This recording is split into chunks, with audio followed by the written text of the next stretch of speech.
ఛత్రపతి మహారాజ్ గురించి ఆ బ్రిటిష్ వాడు ఏమన్నాడో తెలుసా? అలాంటి వాడు ఒక్కడైనా మా దగ్గర ఉంటే మొత్తం ప్రపంచాన్ని మేము గెలవగలుగుతాము. ఎగ్జాక్ట్లీ.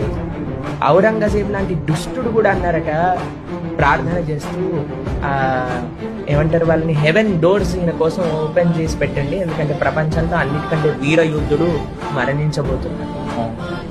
అలాంటి పౌరుషం కలిగిన భూమిలో మనం పుట్టామండి. మన మానవ జన్మని ఎలా సేవలో అర్పించాలి అని ఆలోచించిన దేశం అండి మన దేశం.